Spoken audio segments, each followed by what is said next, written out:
All right, so this is our last video for this chapter, and we're going to spend a good part of it talking about epigenetics.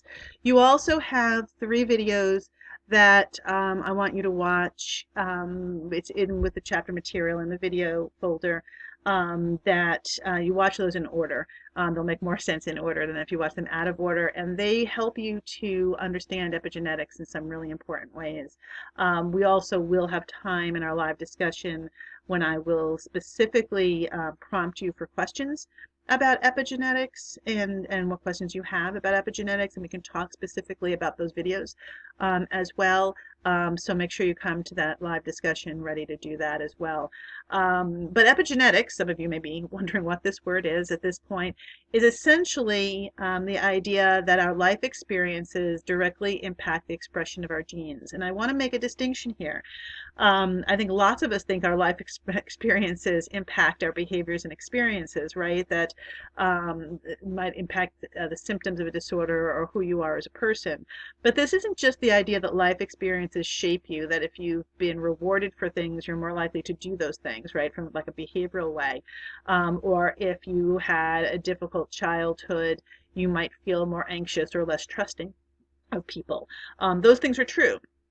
But what we're talking about here is that there are specific things that occur in your life that change how your genes then shape you, how your genes get expressed. And so in very basic ways, you might have environmental experiences that turn a gene on, a gene that would have been, so a gene for cancer, for example, that might have been silent, except that you smoked. And so you smoke, and that changes how your genes are functioning, and the genes that might have been silent that you carry, that vulnerability for cancer, now are turned on and now have a voice and start creating a process connected to cancer. And then other times epigenetics might silence other genes, that you might have experiences that turn genes off or keep them silent. And this is going to, I think, it's safe to say, have really big impact in behavioral genetics. That the videos you watch will talk about that some, but that because our behavioral genetics are largely based in polygenic influences, that there are simply more genes involved, and therefore more genes that might be influenced by your life circumstances. When you hear people talk about non-shared environmental factors, that's a very fancy way of just saying environmental factors that are unique to you. So even though you grew up with your siblings, right, and one of the videos is going to look at a pair of twins, a hypothetical pair of twins, that even though you grow up with siblings, in fact, you still have experiences that are separate from your siblings. You even have experiences within your family that are separate from your symptoms, from your siblings. In part because you were born at a different time than they were. It's part of why even non-identical twins look more similar to each other, is that they're growing up in their household at the same time. And so whatever's happening in the household is happening probably or likely to both of them. But we all develop our own friendships. We have different teachers, even in first and second and third grade. And so we still have these individual environmental experiences. And so the 3 videos that I want you to watch, and then this will be part of our live discussion, but the 3 videos that I want you to watch, first one gives a very brief overview of what epigenetics is, and so kind of riffs a little bit on these things that I'm saying. And then there is an interactive thing where you get to,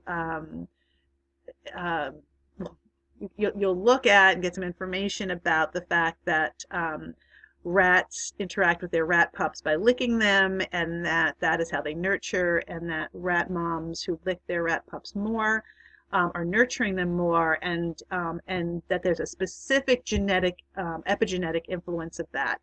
And essentially, the epigenetics are that rat pups who are nurtured more, who are licked more, wind up, remember that HPA response we just talked about, the long-term stress response? Essentially, they wind up having a better ability to turn off their stress response, and in a biological way, and the video will show this to you, and that rat pups who are licked less have an epigenetic influence that leaves them less able to turn off that stress response from a biological point of view. So you'll watch those 2, and then there's a longer video that just explains epigenetics a little bit more in depth. That is also really important to watch. So watch those and then come to our live discussion with questions. Okay. So we're not quite done yet. I just want to kind of talk some about other factors that seem really important in affecting disorder, and research bears this out pretty strongly. So you and I are going to come back to each of these in various ways. So again, I'm pointing them out now in a kind of superficial way so that you're have them in on your radar for when we come back to these at different times in the semester. We know, for example, that women have higher rates of psychological disorder for specific disorders. So, and it'll include many of the early ones we talk about. So it's going to get kind of rote that we're going to come back to that idea again and again. But for depression, for anxiety disorders, for a lot of the disorders in the first chapters, women are just seem to be more at risk. And that might be a biological risk, like there might be a hormonal or an X chromosome kind of risk. But we also know from a sociocultural point of view that in most cultures, women and men occupy different cultural spaces, and that in many cultures like ours, women have traditionally had less power, are more feel more threatened as they move through the world. So one way of thinking about this is, whether the men or the women think about that each one of them having to make a decision to walk through a very dark parking lot at night to get to their car, that is the only car in the parking lot, or there's one other car in the parking lot, and think about whether the women or the men would feel more nervous doing that. And that gives you a sense, right? Most of you, I bet, are going to answer that the women would feel more threatened doing that. And it gives you a sense of just kind of the baseline fear and feeling of threat that might be more present for lots of women than for lots of men. Think about in your families, whether any of you live in families where there are different rules for girls and boys based on parental assessment of threat. So it might say, when you say why, if a girl says, why is he allowed to do that and I'm not, the parents may say, because we're worried about your safety. And so, we'll talk some about what is it like to, if you're living feeling more fearful, how might that shape your vulnerability to anxiety disorders, for example? If you feel less powerful in your life, how might that inform feelings of depression?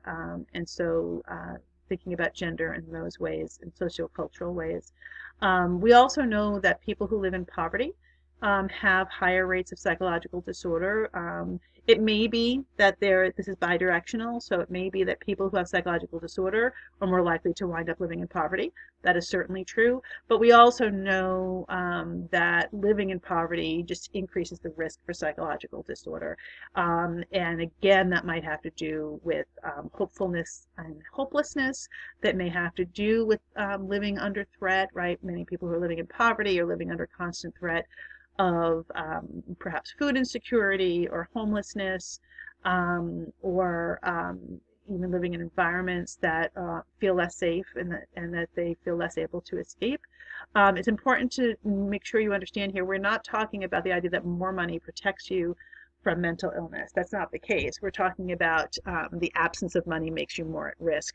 And so we don't see differences once people are out of poverty, once people are in middle class or higher, we don't see differences in rates of mental illness. It's just that people living in poverty have higher rates. And that's an important distinction. And we'll come back to that as well. There's also simply cultural variation in disorders. So some disorders are their prevalence rates. The rate at which we see the disorder is pretty consistent across cultures. And then there are other disorders where different cultures have much higher rates of that disorder or much lower rates of that disorder. One time we'll talk about this, I know this semester, is when we talk about the somatic symptom disorders, and where people are particularly concerned about physical illness and have anxiety around that in various ways. There's several disorders we'll talk about. Those happen at much higher rates in highly repressed cultures. So cultures where it is seen as bad to talk about sexuality, or where there's highly rigid rules for behavior, we see those somatic symptom disorders occurring at much higher rates in those cultures. And so we'll talk about that there also. And so, I'm pointing these out here. Interpersonal factors are also important to think about. And that is that people who have less social support are more likely to develop psychological disorders. People who have poor quality relationships in their lives are at more risk. People who have less social contact, even if they have social supports who are at a distance, but they don't have as much social contact, are more at risk for psychopathology. And during the COVID crisis, all of us have been more isolated. And some of you may have seen one of the many articles that have been published recently that are talking about the rise in depression and anxiety disorders right now.